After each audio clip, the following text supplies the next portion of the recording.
To learn the good, the bad, and the reality of the off-grid lifestyle, click subscribe so you don't miss anything. Hit the bell notification. Between the shutdown of the country as a result of this pandemic and the enormous amount of rain that we have gotten in the last 2 weeks, it really has put a squash on anything that we might be able to get done setting up our off-grid lifestyle. As you know, we come down here, and the first week we were here, we got a lot done.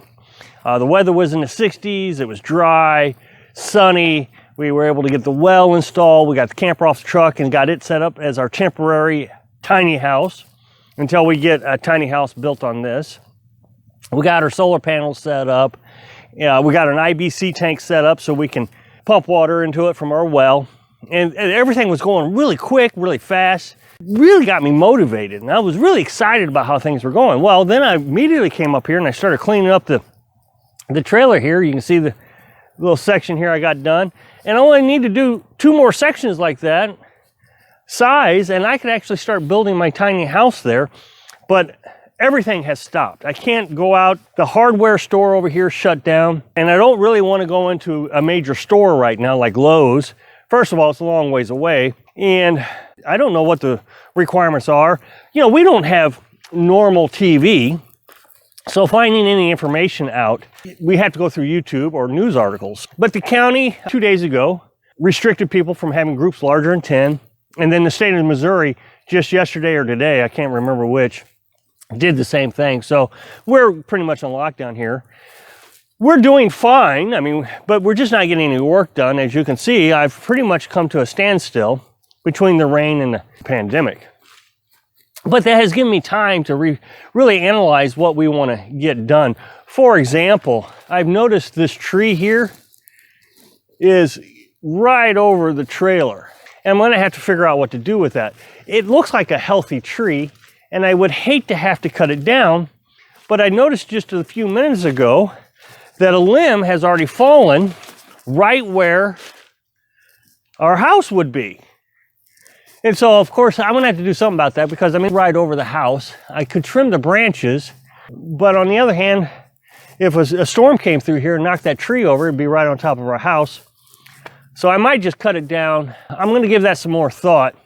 But these are the things I wanna think about because there's actually quite a few branches that have fallen recently that I didn't notice a few days ago. But in order to do anything, I would have to go to Mom's and get my chainsaw first of all. Yeah, I left my chainsaw at Mom's house, and it's such an aggravation. I could get so much more done if I had the chainsaw. So I'm gonna have to get up there at some point and get the chainsaw. I'm sure Mom would enjoy a visit as it is, but I also would have to go buy a ladder if I was just going to trim this tree. And like I said, the hardware store's closed. I wanna go to Harbor Freight also and pick up a couple tools. Reciprocating saw is one of the things I want to get.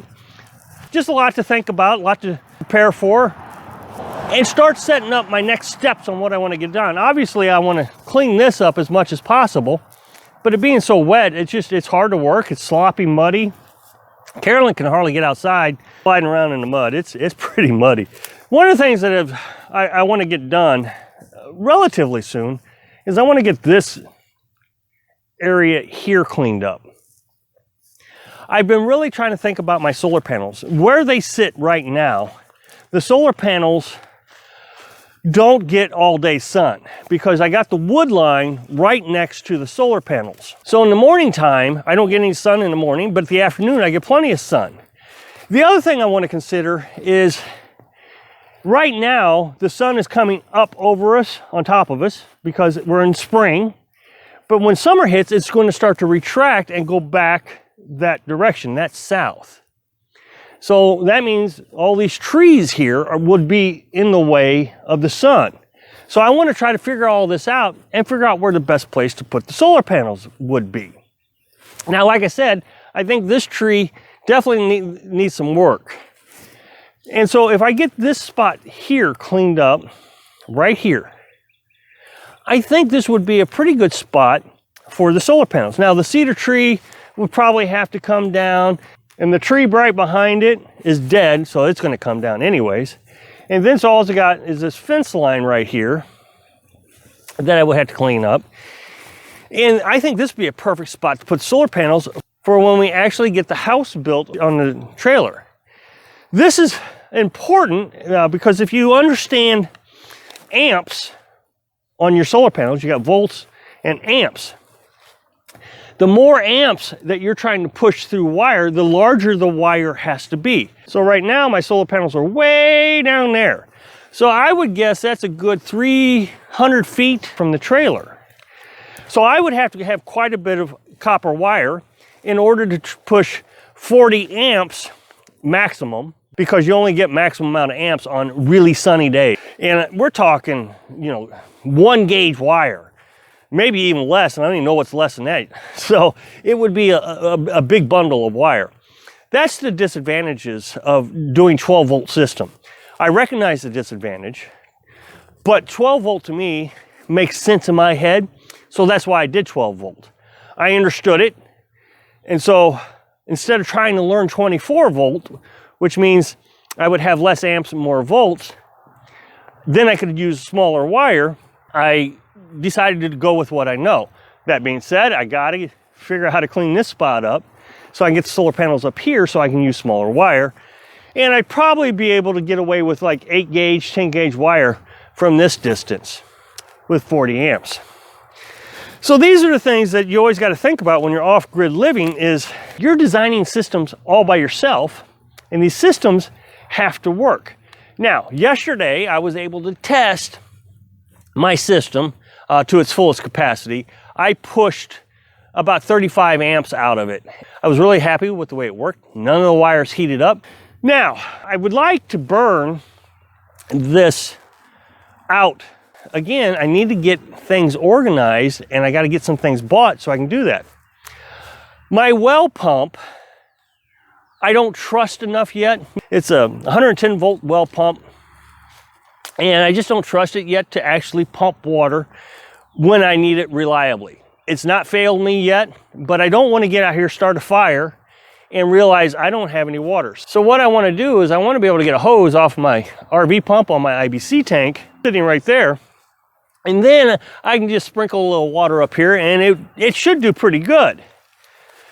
But again, that means I got to go out and get a hose and maybe a Y connection, a valve, and just different things I'm going to need, a sprayer, and I can't go out and get them. So I'm just kind of a standstill.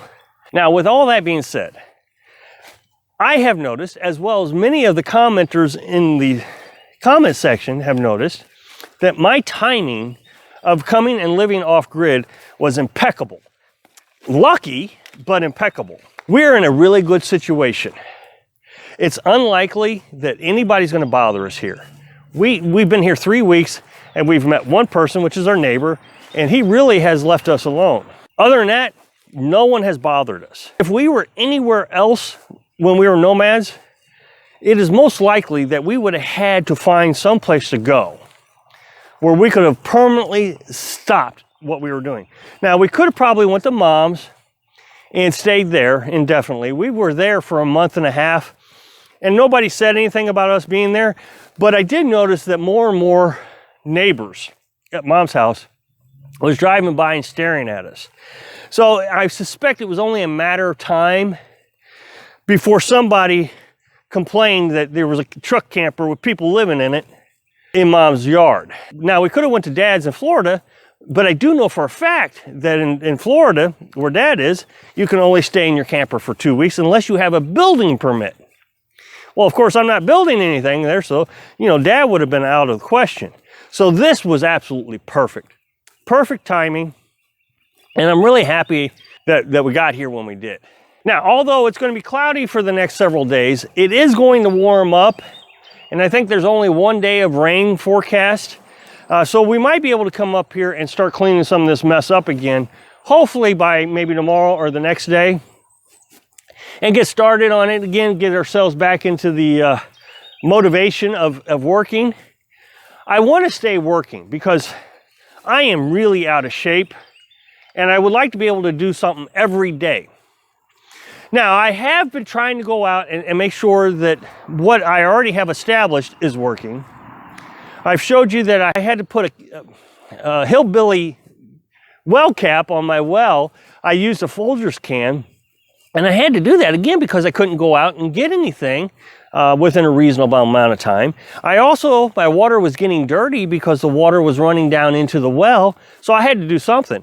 And I'm telling you, it has rained and rained and rained since I've put that Folgers can there, and my water is still spotless. So everything's working now, even though it's cheaply made, homemade well kept. If I can save a few bucks on that for a few years without having to change that out, I'm just gonna leave it there until I have to change it out.